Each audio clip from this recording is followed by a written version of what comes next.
মধ্যবিত্ত পরিবারের সংসার করতে গেলে রূপটা প্রযোজ্য নয়। রূপ দিয়ে সংসার করা যায় না। সংসার করতে গেলে গুণ আর বুদ্ধির দরকার। যাদের অনেক অর্থ আছে তাদের ক্ষেত্রে আলাদা, তাদের কোনোটাই কাজে লাগে না, রূপ বা গুণ কোনোটাই প্রয়োজন হয় না, শুধু প্রয়োজন হয় অর্থের। আর আমাদের কাছে অর্থ থাকে যৎ সামান্য, সেই অর্থ দিয়েই সমস্তটা কিছু মেনটেন করতে হবে। সেক্ষেত্রে আমাদের গুণটাকেই কিন্তু আর বুদ্ধিটাকেই কিন্তু প্রাধান্য দিতে হয়। তো হ্যালো এভরিওয়ান, শুভ সকাল বন্ধুরা, কেমন আছো তোমরা? আশা করছি সবাই খুব ভালো আছো আর আমরাও বেশ ভালো আছি। আমি আলপনা, আমার নতুন আরও একটি ব্লগে তোমাদের সবাইকে জানাই অনেক অনেক স্বাগত আর অনেক অনেক ভালোবাসা। আজ হচ্ছে বুধবার, এখন ঘড়িতে সময় সকাল 7:30। প্রত্যেক দিনের মতোই কিন্তু 5টার সময় ঘুম থেকে উঠে সকালে যে সমস্ত কাজগুলো থাকে, মানে বাসি কাজ আর কি, সেগুলো কমপ্লিট করে নিয়ে স্নান করে নিয়েছি। আর এখন চলে আসলাম রান্নাঘরে। কয়েকটা জামা কাপড়ও কেচেছিলাম, সেগুলো তো আগেই মেলে দিয়েছিলাম। আর গতকাল বেডশিটটা ভিজিয়েছিলাম, তো সেটা অর্ধেক ভিজা ছিল, সেটাকেও মেলে দিয়ে রান্নাঘরে চলে আসলাম। তো যাই হোক বন্ধুরা, চলো আজকে এখন থেকেই তোমাদেরকে সাথে নিয়ে আজকের ভিডিও শুরু করছি। সকালটা তো তোমরা জানো প্রচণ্ড ব্যস্ততায় কাটে। তো বাসি কাজ কমপ্লিট করার পরই আবার রান্না বান্না শুরু করে দিতে হয়। ওই 10, 10:30টার পর একটু ফ্রি হই, তবে কাজ কিন্তু একেবারেই খালি থাকে না, একটার পর একটা কাজ আমাদের লেগেই থাকে। রান্নাঘরে এসে একদিকে দুধ আর একদিকে চা বসিয়ে দিলাম। তবে চাটা আমার একার জন্যই, কারণ তোমাদের দাদাভাই কালকে নাইট করেছিল, ওই মেয়েকে টিউশনটা দিতে যাওয়ার সময় উঠেছিল, আবার এসে ঘুমিয়ে পড়েছে, আবার আনতে যাওয়ার সময় ডেকে দেবো। তো সেই জন্য চা খাওয়ার জন্য ডাকলাম না, তাই নিজের জন্য 1 কাপ চা বানিয়ে নিলাম।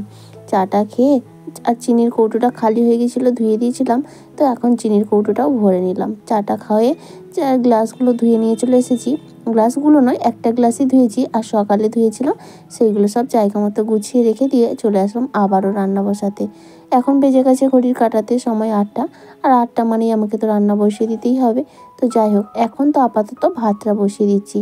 আর ওদিকে মেয়ে কয়েকদিন ধরেই বলছিল আমাকে পরোটা আলু ভাজা করে দাও টিফিনে, তো সময়ের জন্য হয়ে উঠছিল না। আজ ভাবলাম আজকে করে দিতেই হবে, কয়েকদিন ধরে বলেই যাচ্ছে মেয়ে। তো সেই জন্য ও সাধারণত ওইসব জিনিস খায় না, তবে যাই হোক মুখ ফুটে বলেছে, তাই দেখো ভাতটা বসিয়ে দিয়ে চলে আসলাম। এই যেগুলো এক্সট্রা বাজার থাকে না, আমি এটার মধ্যে রেখে দিই। তো এর মধ্যে অনেক হিজিবিজি জিনিস রয়েছে, মানে হয়তো অনেক দিন থেকে একটুখানি রয়েছে, আবার অন্য আনা হয়েছে, সেটা ব্যবহার হয়ে গেছে। তো আজকে তাই ভাবলাম বাক্সটাকে খুলে যেখানে যা আছে ভালো করে গুছিয়ে নেব, আর বাক্সটাকেও ধুয়ে পরিষ্কার করে দেব। তো আটার প্যাকেটটা দেখো এখন কেটে নেব, কারণ কি প্যাকেটে আটা রাখলে না একদম গা হয় না, মানে করার মতো। আসলে এমনিতেও আমরা রুটি তো খুব একটা খাই না, তো সেই জন্য যদি কৌটোর মধ্যে থাকে চোখের সামনে দেখলে মনে হবে একটু করে ফেলি। তো যাই হোক, সেই জন্য আটা একটা কৌটোয় ভরে নিয়েছি। আর কয়েকবার মানে ময়দা আনা হয়েছে, হয়তো সবটা করা হয় না, একটু একটু করে রয়ে গেছে, 4-5টা প্যাকেটে ওরকম বাঁধা রয়েছে। তো সেটাকেও আরও একটা কৌটোর মধ্যে ভরে নেব। আর আজকে আটা ময়দা মিশিয়ে মেয়ের জন্য 2টো পরোটা বানিয়ে দেব। তো আটা মাখাতে গিয়ে দেখলাম একটু বেশি হয়ে গেছিলো, মানে 2 পিস, মেয়ে বলেছিল আমি 2 পিসই নিয়ে যাব। তো ওর 2টো হয়েছিল, তার সঙ্গে আর একটু বেশি ছিল, আমার 2টো রুটি হয়ে গেছিলো। তো সকালে ওইটাই আমি ব্রেকফাস্ট করে নিয়েছিলাম। তো যাই হোক, এখন এই কাজগুলো করে নিচ্ছি। আর জানো তো বন্ধুরা, আজকে আমি বেশ ভালো আনন্দে আছি, মানে খুশিতে আছি। তোমাদেরকে যে সমস্যাটার কথা বলেছিলাম ইউটিউবে, তো সেই সমস্যাটা আমি কিন্তু সমাধান করে ফেলেছি। তবে সত্যি কথা কি বলতে, জানো তো, অনেককেই না কমেন্ট করেছি যে বড় বড় চ্যানেলকে নয়, আমি কখনোই কোনো কিছু সাহায্যের জন্য না বড় বড় চ্যানেলের কাছে যাই না, ছোটোখাটো আমাদের মতো যারা তাদের কাছেই যাই।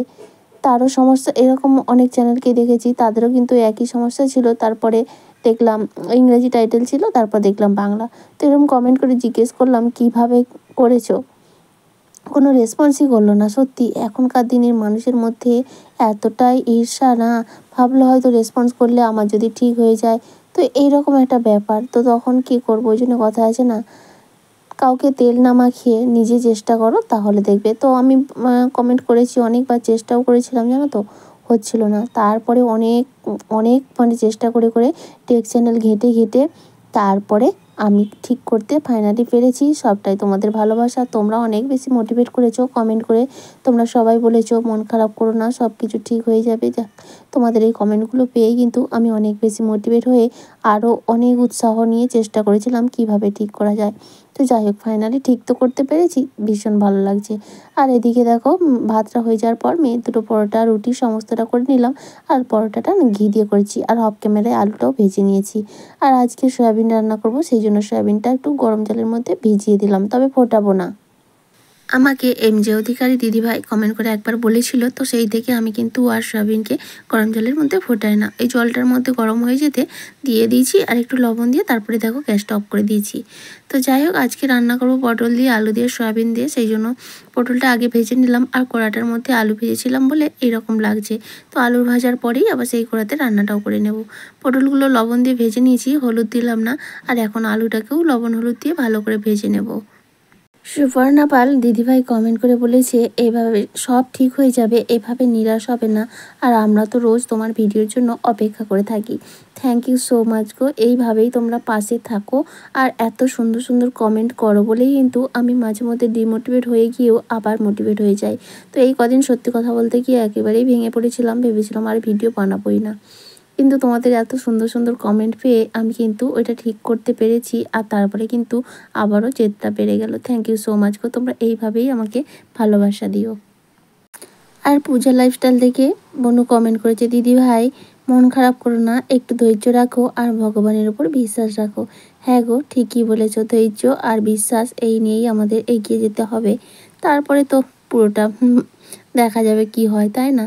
তো সেই বিশ্বাস আর ভরসা নিয়েই কিন্তু আমিও এত দূর এসেছি। আর ভবিষ্যতেও তোমাদের এরকম সুন্দর সুন্দর কমেন্টকে সাথে নিয়ে এইভাবেই কিন্তু এগিয়ে যেতে চাই। তো যাই হোক তোমাদের সঙ্গে গল্পেই দেখো আমার কিন্তু রান্না অনেকটা দূর এগিয়ে গেছে। এদিকে সয়াবিনটা অফ ক্যামেরায় ভেজে নিয়েছিলাম, তারপরে মশলা কষিয়ে এখন আলু পটল সয়াবিন ভালো করে কষিয়ে নিয়েছি। আর এখন দিয়ে দিচ্ছি গরম জল। আর আশুতোষ চক্রবর্তী আইডি থেকে বনু কিন্তু আমাকে সলিউশনের একটা উপায় বলেছিল, তো তার আগে আমি কিন্তু করে ফেলেছিলাম। তো যাই হোক থ্যাংক ইউ সো মাচ গো বনু, তুমি মানে আমি যে ভিডিওর মাধ্যমে বলেছি বা অনেকের চ্যানেলে গিয়েও কমেন্ট করেছি, কেউ কিন্তু রেসপন্স করেনি। তোমরা সত্যি তোমরা এত এত ভালোবাসা দিচ্ছ আর এত সুন্দর সুন্দর কমেন্ট করেছো, এত মোটিভেট করেছো, তার জন্য না তোমাদের কাছে ধন্যবাদ দেওয়াটাও অনেকটা কম হয়ে যাবে। তো এই ছাড়া তো আর কিছু নেই। তো তোমাদেরকে সবাইকে, তোমাদের যারা এত সুন্দর সুন্দর কমেন্ট করছো, যারা আমাকে এত এত ভালোবাসো এবং আমার ভিডিওগুলো দেখতে পছন্দ করো, আমার এই সাধারণ লাইফস্টাইল জীবনধারণ মানে গ্রাম্য জীবনযাত্রা, তাদের সবাইকে আমার তরফ থেকে জানাই অনেক অনেক অনেক ভালোবাসা।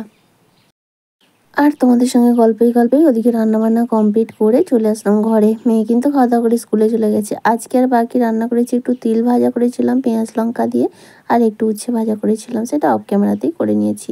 আর এখন ঘরে চলে এসেছি বিছানাটা গুছিয়ে নিতে।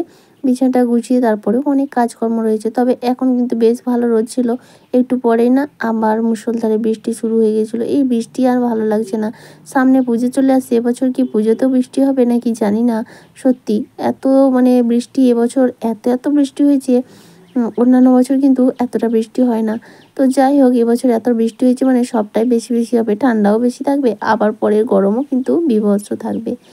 তো কিছু করার নেই, সব কিছু আমাদেরকে সয়ে নিতে হবে, তাই না? তো যাই হোক চলো, বিছানাটা গোছানো হয়ে গেল। এখন ঘরের সংসারের যে টুকটাক কাজকর্মগুলো রয়েছে সেগুলো করি। আর সেগুলো করতে করতে চলো আমার মিষ্টি দিদিভাইদের নামগুলো নিয়ে নিই, যারা এত সুন্দর সুন্দর কমেন্ট করেছো। গতকালের ভিডিওতে যারা কমেন্ট করেছো রয়েছে ছোট্ট পাখি, Ashutosh Chakraborty, Razia Khan, Suparna Pal, Puja lifestyle, Priyanka daily blogs, COC blog, MJ Adhikari family, Prashanta Haldar. Thank you so much, তোমাদের সবাইকে অসংখ্য ধন্যবাদ এত সুন্দর সুন্দর কমেন্ট করার জন্য এবং ভিডিওগুলো দেখার জন্য। আর সেই সঙ্গে একটা রিকোয়েস্ট, আগামী দিনগুলোতেও আমার চলার পথে যতদিন চলবো আমি, তোমরা এইভাবেই আমার পাশে থেকো আর এইভাবেই সাপোর্ট করো। ঘরের বিছানাটা গুছিয়ে চলে আসলাম রান্নাঘরে। এসে দেখো গ্যাস ওভেনটাকে সুন্দর করে মুছে নিয়েছি। তখন রান্না করেই কিন্তু ঘরে মানে খাওয়া দাওয়া করেই ঘরকে চলে গিয়েছিলাম, রান্নাঘরের গ্যাস ওভেনটা মুছতে বাকি ছিল। এরপর না বিশাল বৃষ্টি শুরু হয়ে গিয়েছিলো, বাইরে কাজ করতেছিলাম আর হঠাৎ করেই চড়চড় করে বৃষ্টি এসে যাওয়ার কারণে ভালো মতো ভিজে গিয়েছিলাম। আর ভিজে যেহেতু গিয়েছিলাম তাই ভাবলাম ভিজে সমস্ত কাজটা করে নিই, কারণ একবার যেহেতু ভিজে গেছি আর সকালে তো স্নান করে নিয়েছিলাম, আবার এখন যেহেতু ভিজে গেলাম তাই এখন একবার স্নান করে নিলাম। আর স্নান করার সময় কয়েকটা জামা কাপড় ওই সার্ফ দিয়ে ধুয়ে দিই আর কি। প্রত্যেক দিনই এটা করি। সকালবেলা একবার কাচা হয়, আবার দুপুরে মানে কাজকর্ম করার পর বা স্নান যেদিন করি স্নান করার পর অনেকটাই কাচা ধোয়া হয় আর কি। মানে দিনে দুবার করে করতেই হয়। তো এই বৃষ্টি এখন ভালোই পরিমাণে হয়ে গেল। এই জামা কাপড়গুলো এখনই ধুয়ে নিলাম, সেগুলোও মেলে দিচ্ছি। আর তারপরে দেখো দুপুরের খাওয়া দাওয়া করতে বসে গেছি। তিল ভাজা, উচ্ছে ভাজা আর আলু পটল সয়াবিন দিয়ে তরকারি। তো এই হচ্ছে দুপুরের মেনু। মেয়ে তো এখন স্কুলে রয়েছে। আর তারপর এখন বাজে বিকেল 4টে মতো। আজকে একটা রেমেডি বানিয়েছি। কি বলো তো, মধ্যবিত্ত পরিবারে সবসময় টাকা দিয়ে সব কিছু চাইলে, হ্যাঁ, হাজার হাজার টাকা খরচ করে কিন্তু আমি আমার চুলের বা স্কিনের ট্রিটমেন্ট করা যেতেই পারে, তাই না?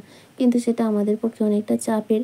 তাই চেষ্টা করি সবসময় বাড়িতে থাকে যে সমস্ত জিনিস দিয়ে, আগেকার দিনের মানুষ কিন্তু এই সমস্ত কিছু দিয়েই তাদের চুল এবং ত্বক সবটাই ভালো রাখতো, তাই না? তো আমিও সবসময় চেষ্টা করি আমি বাইরের জিনিসটাকে বেশি মানে খুব একটা ব্যবহার করি না। তার কারণ এটাই বলতে পারো। প্রথমত ইনভেস্ট, আর তারপরে অতটা মানে সময়ও নেই আর কি। তো সেই কারণেই আজকে একটা রেমেডি বানিয়েছিলাম চুল পড়ে যাবে মানে চুল পড়া থেকে। তো সেই জন্য দেখি ব্যবহার করে যদি ফল পাই অবশ্যই তোমাদের সঙ্গে শেয়ার করব। তাহলে চলো আজকের মতো এটুকুই, টাটা।